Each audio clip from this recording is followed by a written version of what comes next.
Continuing to episode 11, during the SL of Login, Sunraku informed Emil that he would face the Gravekeeper Weatherman in 2 weeks. Upon hearing Weatherman's name, Emil seemed oddly panicked. Following that, Emil hurriedly opened the portal door to Rabbituza, stating that he wanted to report this to his father. After Emil reported to Vicious, Sunraku was also summoned to meet Vicious. He wanted to confirm directly from Sunraku whether he truly intended to confront the Death Denier. Sunraku himself had just learned that Weatherman was dubbed with that title. Additionally, Sunraku believed that this impromptu event must be significant. There was a possibility of obtaining crucial information about Weatherman. Having completed mediocre games like Faeria Chronicle Online, Sunraku was confident he could handle this. He intended to convince Vicious using the key phrase Vorpal Soul. Vicious remarked that Sunraku was still weak. This was Sunraku's opportunity to persuade Vicious. Sunraku then stated that he was not yet certain about defeating Weatherman. He was merely an ally participating in his friend's resistance. Sunraku informed Vicious that Weatherman was currently being used by a group of assassins as a tool to strengthen themselves. Just encountering Weatherman could yield a significant amount of experience. Sunraku's friend was part of that group. However, his friend disagreed with his companions. Vicious still remained unconvinced. He felt that without a chance of victory, it was akin to suicide. Vicious did not advocate proving the Vorpal Soul through suicide.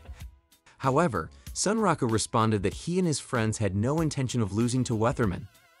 His friend's strong determination moved Sunraku's heart. Moreover, the opportunity they had was only once. Regardless of the outcome, it was their last chance. Sunraku felt honored to lend strength to someone with such determination. He admitted that he might not be strong enough yet, but he had 2 weeks. Sunraku believed that time was sufficient to transform him into a brave fighter worthy of challenging formidable creatures. For some reason, Vicious seemed nostalgic when Sunraku mentioned honor. Vicious mentioned that he was indeed rigid. It seemed Vicious was referring to Weatherman. He said Weatherman was too serious and did not know when to stop. However, he lost his wife due to his foolish lies, ultimately receiving the curse of eternal life.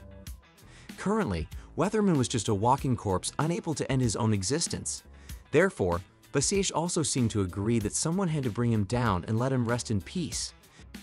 Vicious had decided not to interfere, but if Sunraku was determined, he would not stop him. After that, Vicious asked Sunraku and Emil to follow him. He would lend them a bit of his power. They followed Vicious to a building, which turned out to be a blacksmith's workshop. Vicious then called someone named Bilak. Bilak appeared with a puzzled expression, remarking that it was unusual for their father to come here.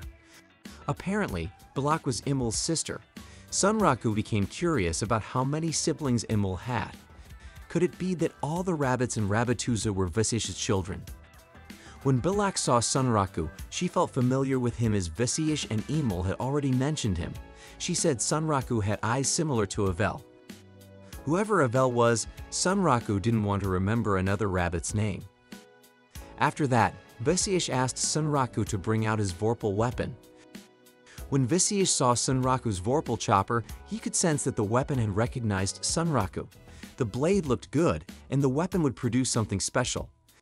Vicious finally revealed that he would perform an ascend to strengthen the weapon. Bilak looked very excited to hear that. She didn't expect her father to forge again. If Sunraku planned to face the Death Denier, Vicious didn't want to stay silent and just watch. He asked if Sunraku had good materials, for example, materials from challenging monsters. So far, Sunraku's toughest opponent was Laken, and he failed against it. Sunraku had sold the materials from the Mud Digger. Then, he looked at suitable materials. Although it wasn't from a challenging monster, the material looked strong. It was the shell of a 2 beetle. The shell could withstand the attacks of Empire bees for a long time. Bilak lit the forge and Vicious prepared to forge. Bilak informed Sunraku that he was very lucky. Vicious hadn't held his temporary hammer for several years. Bilak's older brother was the heir to the ruler position in Rabbituza, while Bilak herself was the heir to the blacksmith workshop. That was because Vicious was originally a blacksmith. Moreover, he was not just an ordinary blacksmith. Vicious was a skilled blacksmith dubbed the Master Craftsman and Ancient Craftsman capable of forging weapons from the Golden Era. With these two titles, Vaisesh held the title of Craftsman God, the highest position that an ordinary blacksmith could not reach. When Vaisesh began forging Sunraku's weapon with his hammer, a magical circle appeared and entered the weapon. According to Bilak, during the Ascend, Vaisesh read the memories and experiences the weapon gained during battles. Then, he transformed its shape to make it more fitting with its history. In other words, it was a process to manifest the true form of the weapon. A Vorpal weapon could remember the challenges faced against strong enemies. Currently, Vaisesh extracted memories from Sunraku's weapon and combined them with the power of a strong enemy manifested in the given material, the quad beetle shell, then changed its shape. Sunraku was someone capable of confronting strong enemies like Lycan. Bilak became curious about the true form of his weapon. In the midst of forging, Vaisesh suddenly started singing. Emil and Bilak told Sunraku to stay silent and not disturb him. The song narrated the forging process. Vaisesh's hammer strikes harmonized with his singing. Additionally, he sang with great courage. After a while, Vaisesh finally completed the ascend process.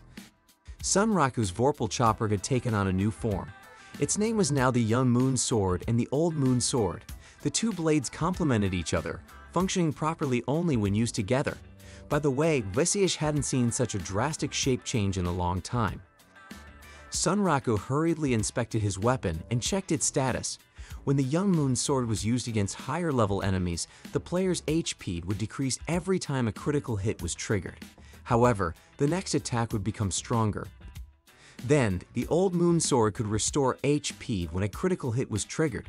Sunraku finally understood why these weapons were called complementary. Additionally, Sunraku noticed an interesting piece of information. Each time the weapons landed a critical hit, the combined weapon bar would fill up. Sunraku was truly surprised that these weapons could even be combined. He couldn't wait to use them. However, upon touching the weapons, a warning appeared that the minimum statistics were not met to use the equipment. Sunraku tried to think calmly while calculating his stat deficiencies. The total required for the three stats was 150, consisting of 40 strength, 55 dexterity, and 55 technique. Looking at Sunraku's stats, the total was 57. Since every level up granted 5 points to increase stats, it meant Sunraku could only use them once reaching level 50. Afterward, Sunraku had to return to Third Ring for a meeting with Arthur and Katsuo. Sunraku was 3 hours late due to his earlier presence in Ravatuza. Arthur and Katsuo, who had been waiting for a long time, were understandably upset. Sunraku admitted his mistake but explained that while working on a unique scenario earlier, he gained information about Weathermen. This information could potentially help them. Arthur easily forgave Sunraku upon hearing about the useful information. By the way, this was the first time Sunraku met Katsuo in SLF. He couldn't help but be amazed by Katsuo's avatar. His nickname in SLF was Oi Katsuo. Sunraku could already guess that the name came from the word Oigetsuo sauce. Sunraku knew his naming taste well. The combination of his name could be read as Katsuo, which means bonito fish.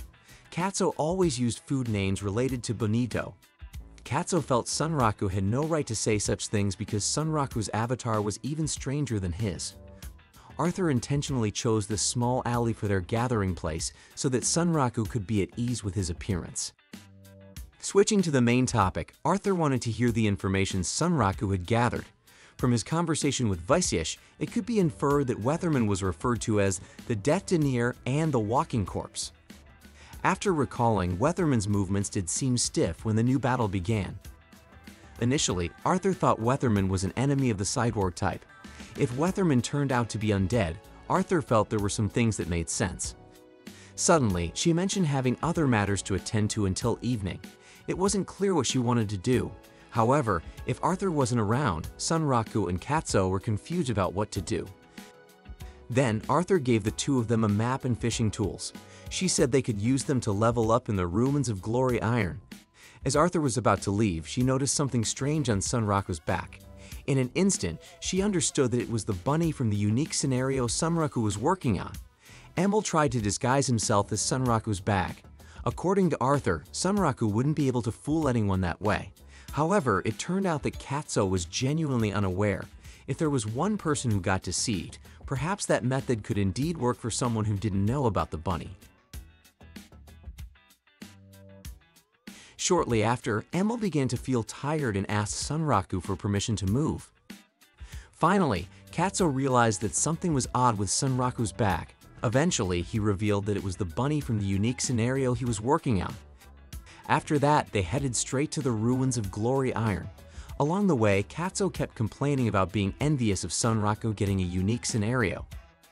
Nonetheless, Katsuo felt excited because it was the first time he formed a party in SLF. Likewise, for Sunraku, it was the first time he played with other players.